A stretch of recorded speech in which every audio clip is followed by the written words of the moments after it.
Onkulencilete İncil ve Mesihiyet yaki Hristiyanlığın hakkında. Elhamdülillahi Rabbil alemin ve salatu ve selamu ala seyyidina seyyidil enbiya vel mursalin ve ala alihi ve sahbihi ecmaîn. Geçenki ciletinin dersiminin Mesihiyet'in hakkında, Hristiyanlığın hakkında sürgününe göre Hz. İsa Aleyhisselam'ın yaşayışının hakkında gurun edip başımızdı. Ki bir cileti yadında vardı, Hz. Mehdi radıyallahu anh hakkında gurun vermektir. Çünkü Hz. Mehdi radıyallahu anh yüde çıkmalı. Hz. İsa Aleyhisselam asmandan gelmeli. Arada ne kadar vuruşlar olacak. Yecüc mecüc beyle gelecek. Deccal beyle gelecek. Şunun hakkında inşallah gurun vermek şu cileti yadında vardı. Ama bugün bir gurun ortağı geldi. Ey besa şerri beringizet Xuda ki khayrıma deren başet. Bir gurun ortağı geldi. Hem şunu arat hattı inşallah soram gurunun iğni alıp giderdi inşallah. Bugün bir Türkiye'çi bir Türkmen oğlan ki öz ayçına göre Türkmenistan'ın Türkmenlerinden 9-10 yılda buluttur Türkiye'ye göçüp gidenine. O şu arada hal etti. Fezai mecadın üstünden biraz çet ettik şu an. Gurun ettik soram. O zaman ben kim olayan, ne yaparım, ne zire adına aydıp durmadı. O şahit ben hem adını toramadık kolum, dayı hem yardımı şönak. Onun şeyli ben neydi? 2 yıllar oldu dedi, Hristiyan oldum dedi. Mesihi oldum dedi. Avul ben Müslümanım dedi. Müslümansılıktan yarıp 2 yıllar oldu benim Mesihi olalım dedi. Şeyle mi hava? Onu ben ondan soradım. Ne mi sebep buldu Mesihi olmakla dedim. Ne mi sebep buldu İslam'dan, din İslam'dan, Kur'an'dan sen ne mi yamanlık gördün? Ne mi tehlikelik gördün ki sen İslam'dan yüde urtturun dedim. Onu ol Müslümanlardan algılayıp başladı. Ne kadar Müslümanlar başladı dedi. Namaz okuyallar, arada tutuyorlar. Ben avul özümde namaz okuyordum, arada tutuyattım. Oradan ağlayıp duran hayti, gıybet et duran hayti, reba yiyip duran hayti, aragısıp duran hayti. Ödeme Müslüman ne diye. O zaman ben şöyle Müslümanlığını görüp Müslümanlıktan bidar oldum dedi. Ben ona evlakanım ben dedim, hem Mesih'i deyip veren adamdan, Hristiyan deyip veren adamdan hem kavim ben dedim. İşte şu Mesihiyet, ben Mesih'i deyip verenler var da anne. Ben Hristiyan deyip verenler var. Ben şunun içinde gıybet ettiyen yok mu, töhmet ettiyen yok mu, enesini kuruyan yok mu, atasını teviyen yok mu, oğurluk ettiyen yok mu? Mesihiyet dinine, ki şu din bilip yerle, şunu var haram değilen adı edip veren yok mu diyeyim de, onu yok, orada da bağ kim onda dedi. Mesela orada bağ olsa, Müslümanlığın anlatına yanın bağ olsa, o kitapta bağ olsa, sen bir edinişin, nahak iş onda ben dedim. Sen bir nahak dedekli, Müslümansılıktan yarattırdın. Sene karşı yani, Müslümansılıkta adamda şeyde bolurluğu dedekli, sen Müslümansılıktan yarayanmasan, o kaptala Mesihiyet, anlaş kava adamla bolurmuştu ki sen şunda duracağlık dedim. O da bunda biraz düğünüp tabi. Hem böyle denirken ben nahak mı dedim. Böyle denirşine hak deyip olmuyor. O lokal yanlışlık şunun üstüne var ya. O bir de Müslüman sanırlar haberdar olmalı. Ki mebada bir Müslüman başla. Hava ol başına. Mebada bir Müslüman men telekeliğimden, men amalımın telekeliğinden neme damasın? Müslümansılıktan yadamasın. Ve mebada Huday hakikaten hayti bir Yahudi, Mesih'i Müslüman olacak olsa, hayti bir kafir Müslüman olacak olsa, beni Müslümanın bolup beşin örtte, Müslümansılıktan ne var lakin gevresini çekamadım biliyor musun? Sırahaten Kur'an'na Sure-i Nahl'le şu gurcun geliyor. وَلَا تَتَّخِذُوا اَيْمَانَكُمْ دَخَلًا بَيْنَكُمْ فَتَزِلَّ قَدَمٌ بَعْدَ ثُبُوتِهَا وَتَذُوقُوا السُّوءَ بِمَا صَدَدتُّمْ عَنْ سَب۪يلِ اللّٰهِ diye Allah Teala.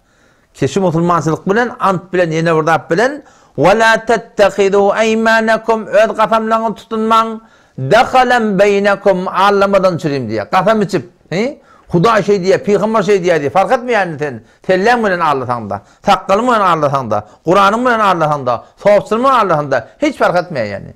وَلَا تَتَّخِذُوا اَيْمَانَكُمْ دَخَلًا بَيْنَكُمْ tutunman öde antlarını diye yalan talmadan çüreyim, ağlamadan çüreyim.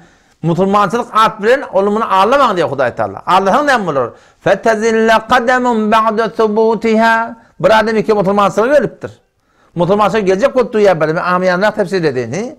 Şu diye sen Müslümansılığını görüp, sen yalanla antışın görüp, takkal sermek bilen yalandan gıybet töhmet etsin görüp, Müslümansılık terti yaşar bir görüp, ne mi damasın? فَتَزِلَّ قَدَمٌ بَعْدَ ثُبُوتِهَا o diye tayir diye de biliyor musun? Kaimleşen adam tayir deyip. وَتَذُوقُ السُّوَ بِمَا صَدَدْتُمْ عَنْ سَب۪يلِ اللّٰهِ Huday Teala. Siz Allah'ın yolundan kaytarıldığını derekliye, size azap yetişir diye Huday Teala. وَلَكُمْ عَذَابٌ عَظِيمٌ. Ulukun azap ba başında deyiptir. Ne mi derekli? Şaadı musulmanlık bilen, musulmançılığı terti yaşap, musulmanlar musulmançılıktan bir etmektik. Ya gelecek bulduğun kafirleri musulmançılığa, musulmançılıktan yağdırmaklık. Ne kadar ulu kamur günah kaçacak musulmanda on. O zaman şu da her musulman olgu olmaklık gerek. Bir esas mesuliyet, menni şeyde bir yağdayı var o. Men üstünden musulmançılıktan yağdamakla diyen bir de bir kaygı olmaz. O zaman ben onu dedim, tembele denişin ana hak dedim. Musulmanlığın nahak ettiğini vurup, musulmansızdan yardım odun, bir Hristiyanlığın, Mesihiyalığın nahak ettiğini vurup, sen neydi oradan yarmadın dedim.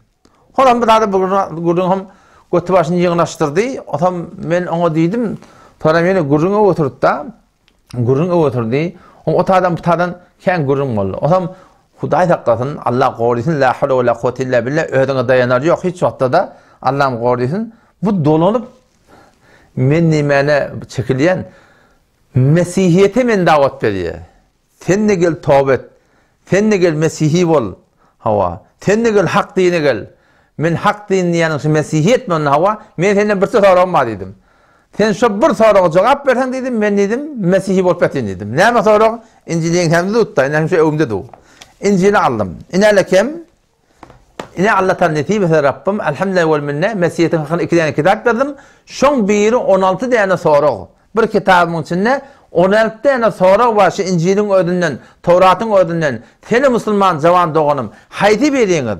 Şu sorular bilen, şundan anır baş olukan papının da yanına barsan, eğer dile var olsan, aytacak kebin düşünüp aytsan, size hiç adı cevap verip bilmirler. Şulan biri şu Müslüman doğan. Biri yani soru. Ben ona dedim melekem, İncil-i Yuhanna diye. İncil-i Yuhanna'nın 14. bölümünde, bunun ayetine var 12. ayetinde, İsa Aleyhisselam'ın dilinden aydıptırlar. Ne mi diye? Ben dedim sen şimdi sabit et dedim. Sen imanın var mı? Ben imanım var Hazreti İsa Aleyhisselam'a dedi. Ne oldu billah sen de iman getirdi bana aydıptı. Ben ona dedim ben iman getireyim dedim. Yöne dedim sen imanın bağlılığını sabit et dedim. Elhamdülillah Hazreti İsa Aleyhisselam'ın imanı var ki. Ben onun kelimetullah diyet, ruhullah diyet. Değil mi? İsa ruhullah diyet, Resulullah diyet. Ben onun imanı var. Ama bulan içine var da. Ben ona dedim sen imanın bağlılığını sabit etsen dedim. Ben Mesih'i olacak dedim. Onu ne dedi? İnalekem. Tamamen Mesihler için bardan aydan. Haydi Hristiyan olsun. Eğer sana cevap verildi. Yuhanna İncil'lerinin 14. bölümünde 12. ayetinde İsa Aleyhisselam şey diye, in kemiği koyayım, şimdi ben ayet adım, aynı hakikatçı deyiptir. Ne ol hakikat diye? Her kim ben iman bir haber et. Her kim bana iman getirse, ol bir mucizeleri ki ben ettim, şunu etip başarıya diye. Ne mi diye? Her kim bana iman getirse, kimin dilinden? Hazreti İsa Aleyhisselam dilinden ayet diye. Her kim bana iman getirse, ol mucizeleri ki ben ettim, o da şunu edip biliyor. Ve hatta onun olu karakları edip biliyor deyiptir. Ondan sonra evrakları diye ki siz diye benim adım tutmaklık bilen Allah'dan ne mi dileteniz diye ben niye şunu size verecek deyiptir. Ben ham dedim hop dedim ilerlekem İncil-i Yuhanna'nın şu aydan ceyri teni çın imanın var mı? Çın imanın var. Ten çınla Mesih iman getirir mi? Mesih hava ben iman getirir. İman getirir olsan ilerlekem ben şu tada şey diye dedim. Her kim bana iman getirse menninle güçlüyerek muazzane edip biliyor. Körü kavuldip biliyor. Ele ala olsa onu varakım taqaldıp biliyor. Şoňa meşhur goşa varakım dem taltda can berip varakım Allah'ın emrine usurup biliyor. Öllür dirilip biliyor. Hatta bula dursan indi onun olu qarak zat etdi. Yani ne meselen edip bilmezler şeydem. O zaman ben ona dedim yani şey dedim. Bana ne diyen dedim. Onam dedi yo bu dedi ol İsa Aleyhisselam'ın İsa Aleyhisselam koydu ya ki İsa Mesih'in diye o çın şagirdlerin hakkında diye 10 nefer diye ben avla 10 neferde bir kafir geçti dedim. 11 nefer dedim. Ondan sonra dedim. İncil'de beydiyen hak dedim. İncil'de ne mi diyor da? Her kim ben iman bir haber et. Her kim bana iman getirir deyiptir. 10 nefer diyen daha yok. 100 nefer olsun, 1000 nefer olsun, 100.000 nefer olsun. Her kim bana iman getirdi, ol bir mucizeleri ki beni İsa ettim. Şunu edip başarıya, hatta onun olu harakları edip başarıya deyip de şey değil mi? Onu şeyle olsun ben dedim, gel sen imanın dedim, sabit et dedim.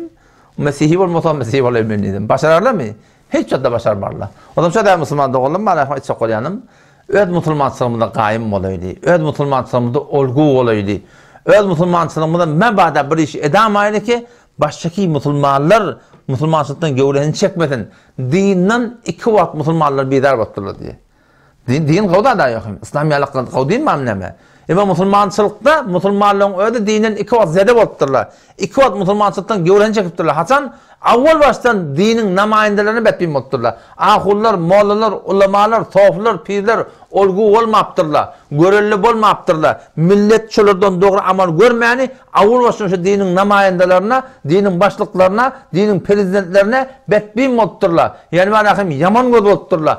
Anamları yürekten çıkıptır. Soram bulana bolup bir şolttur. Soram nemettir? Soram dinin ödünü betbin motturlar. Dinin ödünü yürüntürler diye. Dinden şu form adamlar görecek. Ama bada Allah Teala korusun ki biz şol adamların cümlesinden bulamaydı. Köz musulmançılığında kavşak durup baştaki adamların musulmançılığından gören çekmeklerine ya da kafirler musulmanmamakın evine geçamaydı. Allah Teala Rabbim tevfik versin inşallah inneki celete. Yani Hazreti Mehdi radıyallahu anh'ın hakkında arada var Hazreti İsa Aleyhisselam asmandan geliyor. Deccal çıkıyor. Deccal şunu öldürüyor. O da inşallah Allah'ın nifete gurrum vererin. Vesselamu aleyküm ve rahmetullahi ve berekatuhu.